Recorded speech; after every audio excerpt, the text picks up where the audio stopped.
My fellow South Africans, just over a year ago, I confronted President Cyril Ramaphosa in Parliament with a number of these food items and explained to him that the cost of living crisis and massive inflation was driving up the cost of food to the point where many South African households were no longer able to feed their families, and that childhood malnutrition was stalking our country.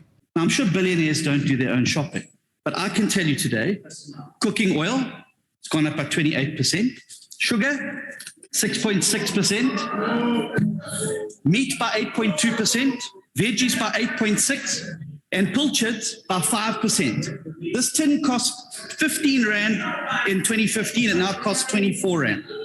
I indicated to him at the time that there were some measures that government could take immediately to alleviate this food crisis.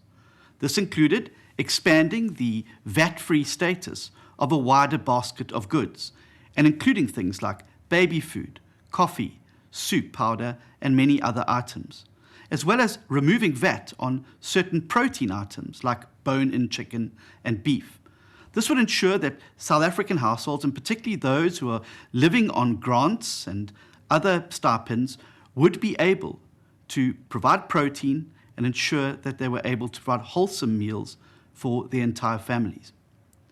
Since then, the news has broken that these food items have gone up by a further 14%, rendering many of these items now wholly unaffordable for ordinary South Africans.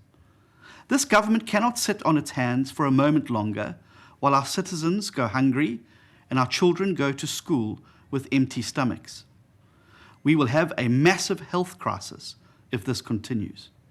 And so I'm urging President Ramaphosa and his government to, for the first time in their lives, put the South African people first and understand that not everybody has a couch full of dollars in their homes and that life has got far too hard for far too many of our citizens.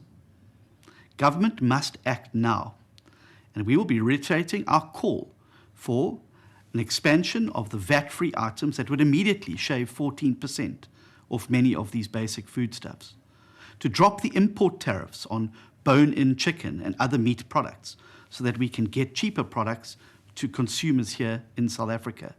And thirdly, to embark immediately upon a massive campaign to enact economic reforms that will stimulate the economy, attract investment, and get people out of poverty and into work. We know these things can be done because we're doing them where we govern. It is now time for national government to wake up to this crisis that is affecting all South Africans, reaching into the homes and to the dining room tables of our citizens. A government who says it cares can no longer ignore this hunger plight and malnutrition crisis facing our country. I ask you to join us and make your voice heard in making sure this government hears loud and clear that South Africans can no longer afford to feed their families, and it's now time for this government to take action.